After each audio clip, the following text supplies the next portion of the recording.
RSTV, la chaîne qui dit vrai.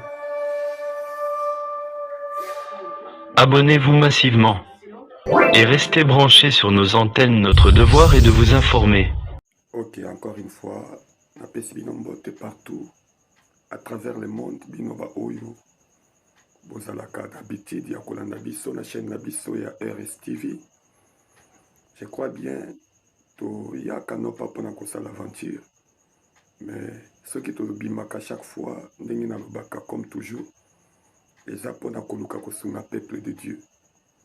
Il est vrai que eza na bato oyo peut-être baperda déjà goût ya kofréquenter baéglise, eza na bato bafanda na bandako.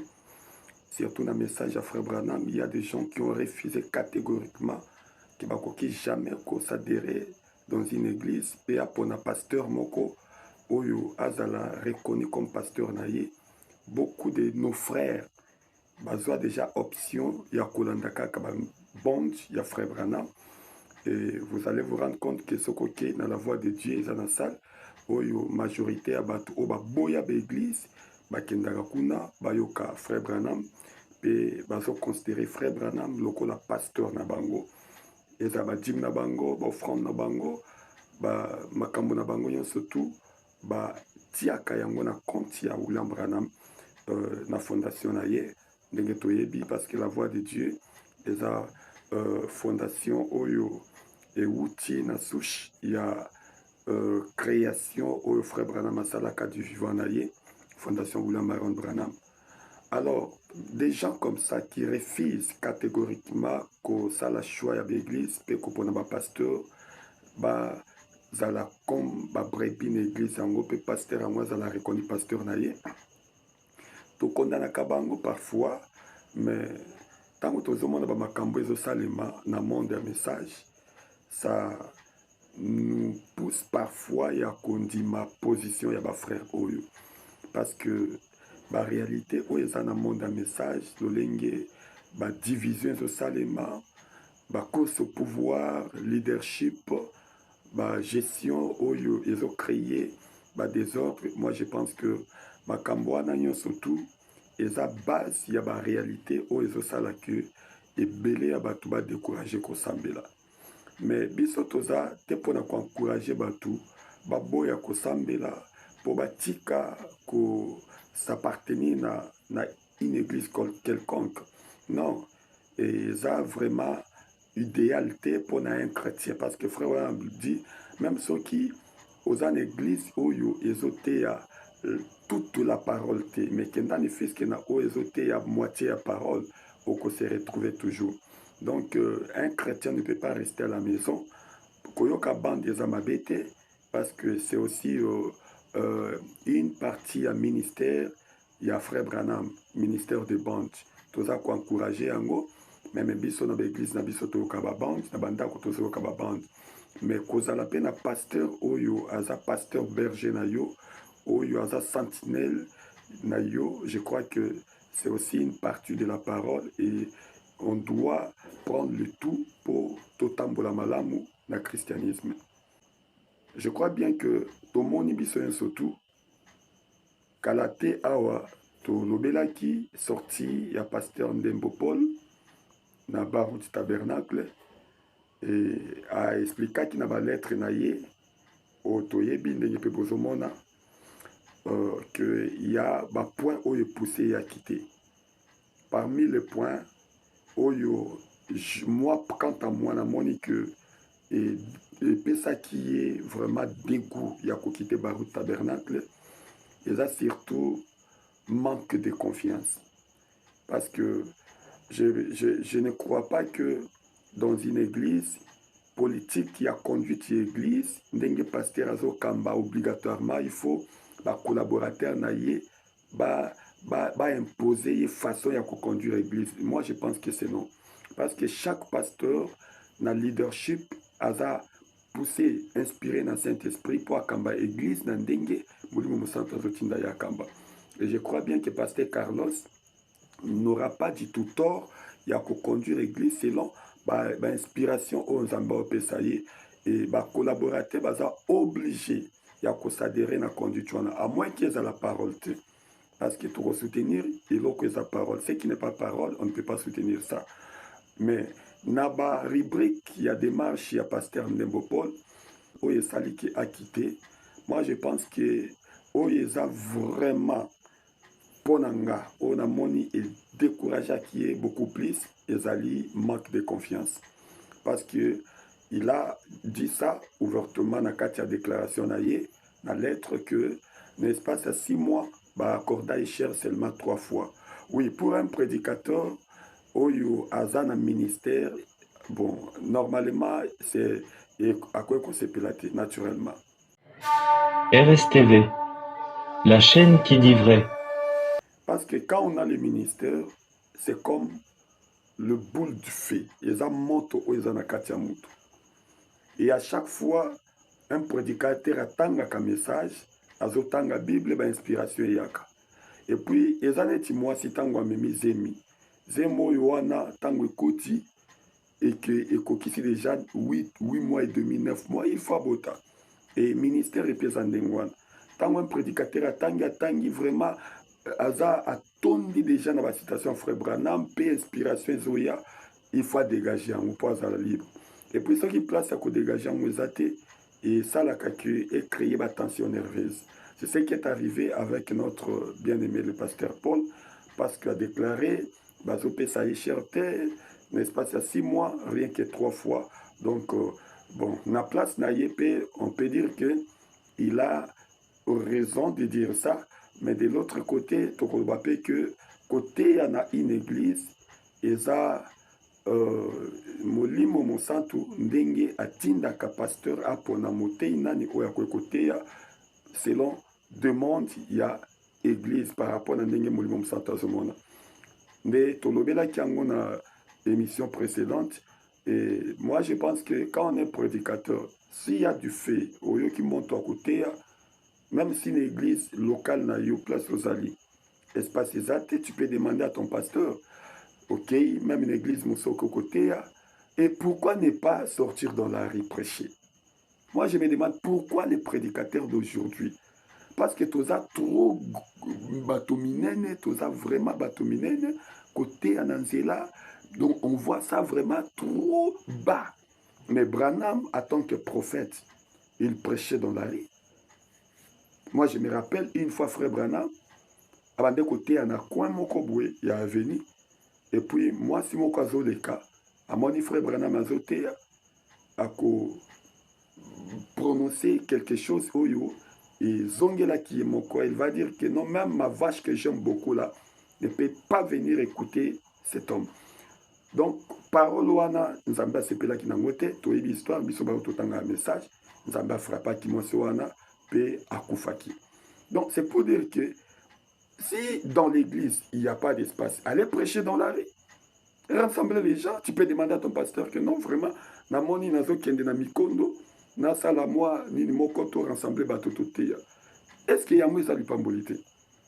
Il faut qu'à combattre na cher. Et si ba frère bandimakala, et Branham dit, tu ne peux pas écouter 2 fois une prédication pendant qu'il y a quelqu'un là-bas qui n'a même pas écouté une seule fois.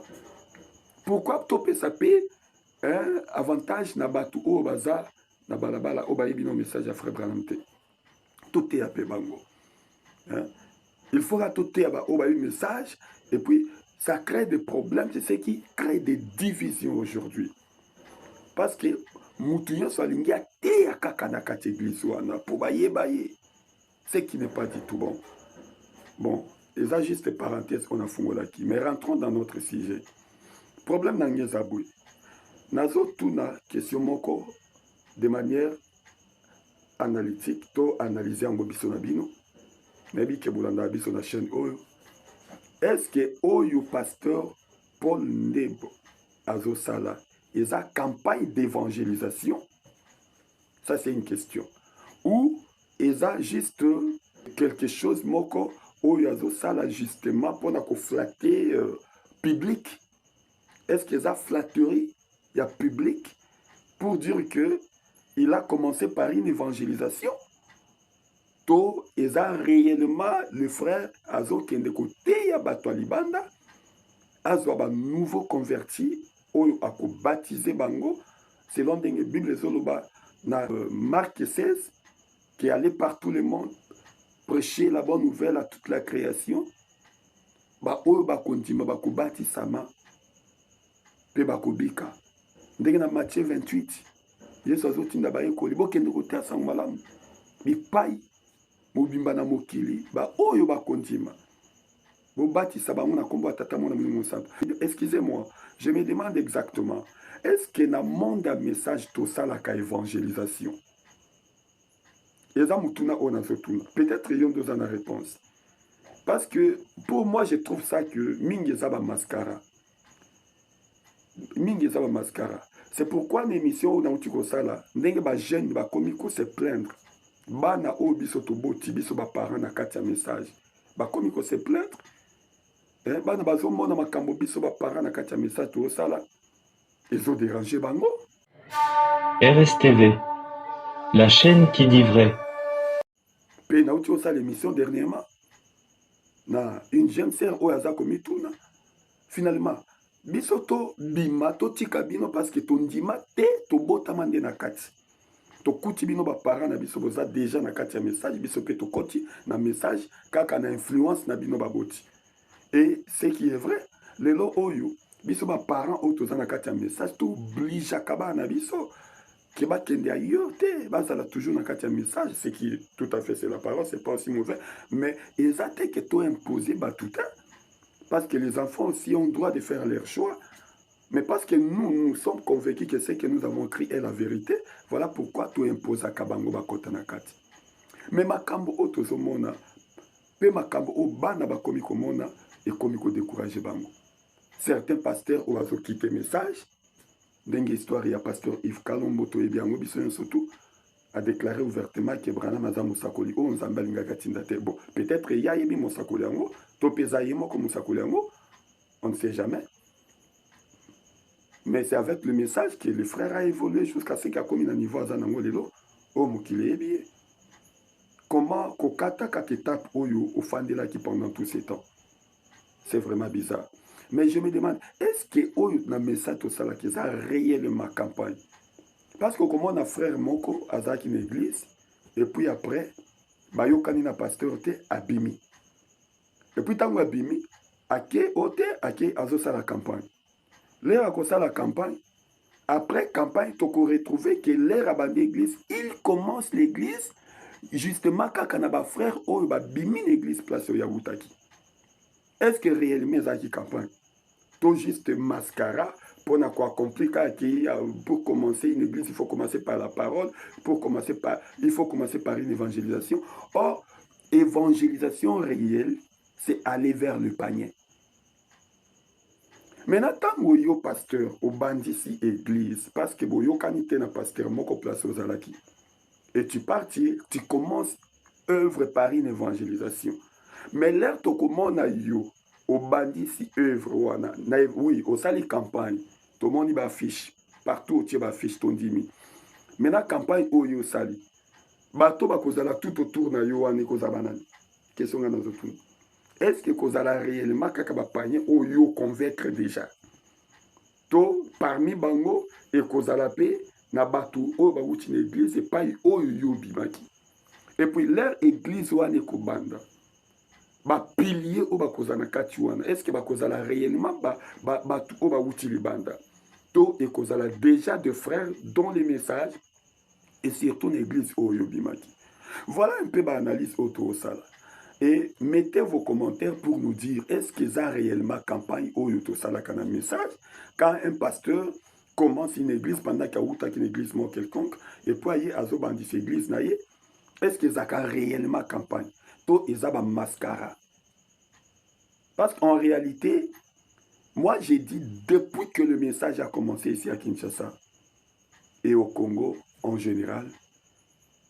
Si on peut parler na mutu o ya banda qui a bandi sa église normale dans une émission dans la précédente, c'est le pasteur Mukuna.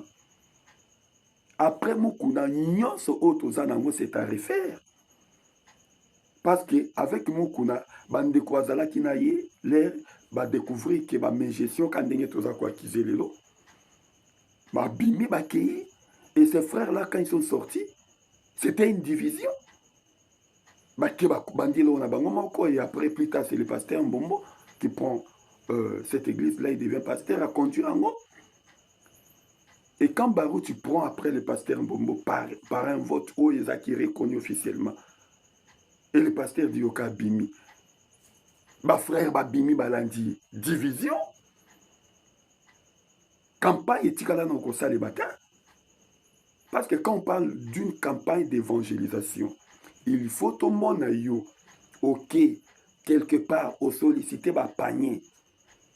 Soit, ok, on nous porte à porte, au gagner 1 ou 2, 3, 4, ba o bandimi.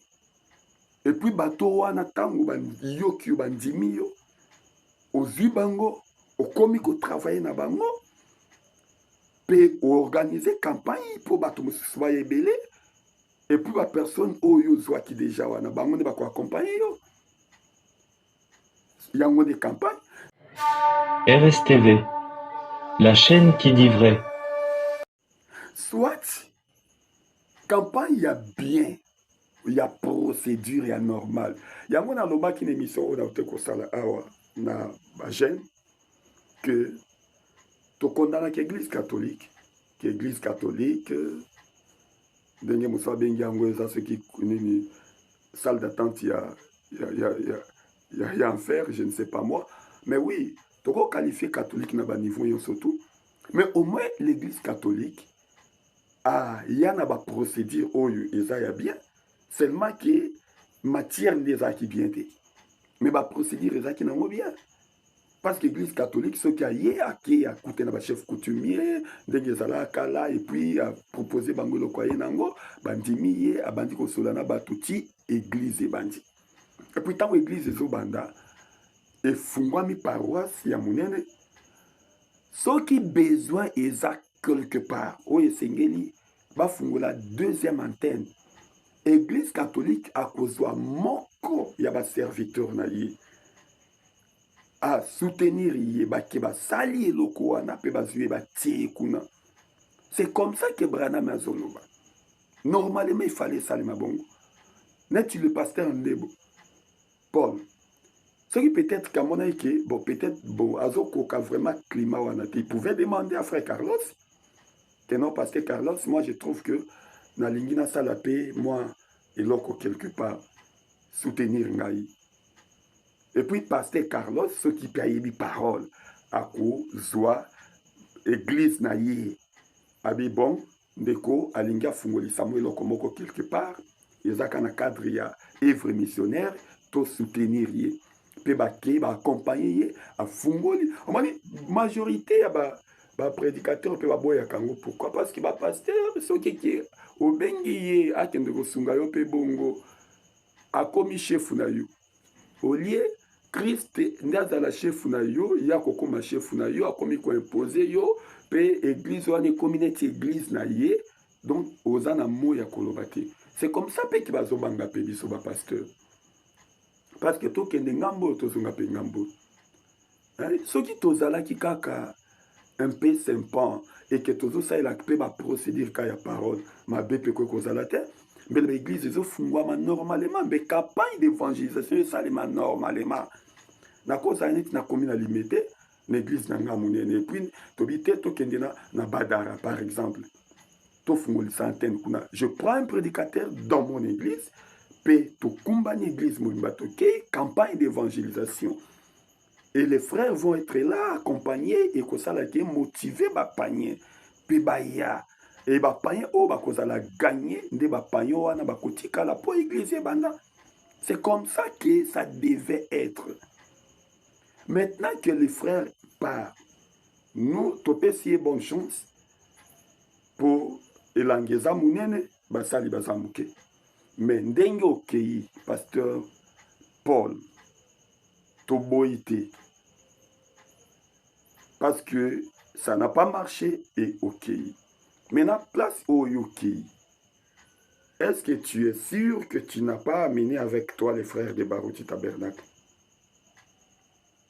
Parce que nous voulons te soutenir. Donc, soutenir yo seulement. soki obimi yo moko eke obandisi evre wana yo moko na bapanie nde tokosoutenir yo. Mais soki parmi les gens que tu vas débiter avec cette église-là, ceux qui va frère ya Baruti Tabernacle Bazali, c'est que nazo informé yo déjà soko yeba kité eza division. Au panzi église à Batou. C'est qui n'est pas la parole. Offram dit, si vous voulez commencer une église, commencez-la par la parole. Commencez-la par la parole. Mais suivons au moins la procédure.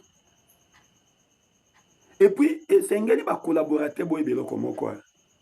Jamais au kokuta na pasteur, ou au travailler na ye, puis au comprendre ye à 100%.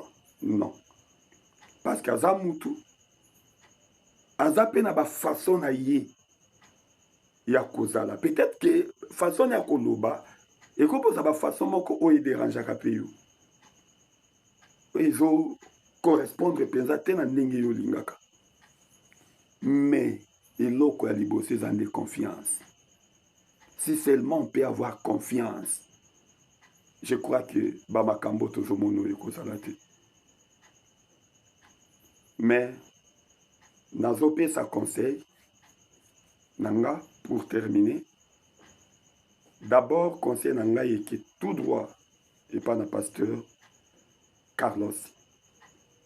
Mon frère, je vais simplement te dire que la tâche que Dieu t'a confiée là, c'est la tâche moukete. Et Seigneur oyebake église oyo ozwi lelo, ozo kambango lelo. Et ça, une église mère. Oyo, à partir na yango, de Congo, ils ont qui influencé dans mon message. Oyeba que église wana, ils ont non seulement, il y a bino ba obozana kati, il y a Baruti Tabernacle, mais il y a église, il y a monde. Place Yofandi. Que Dieu te donne un gros cœur. Il y a quoi supporter ma pression.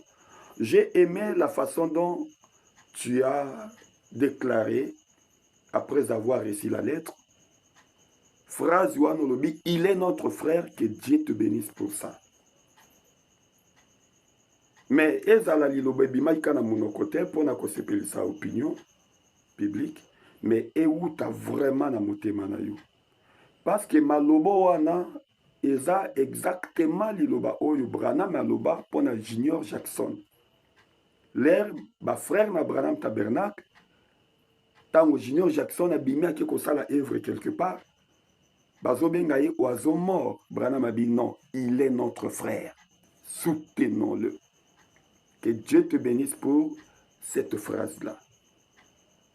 Maintenant, je viens chez toi, le pasteur Paul Mbebo. Ce n'est pas mauvais, parce que l'œuvre missionnaire, c'est la volonté parfaite de Dieu. Alors, c'est qu'est la volonté parfaite de Dieu, il faut le faire selon la parole. Je te conseille, sortir d'une église, ce n'est pas un péché. Parce que frère Branham me dit, si tu trouves que la connaissance que tu as est supérieure à celui que toi tu appelles ton pasteur, il faut quitter. C'est la parole.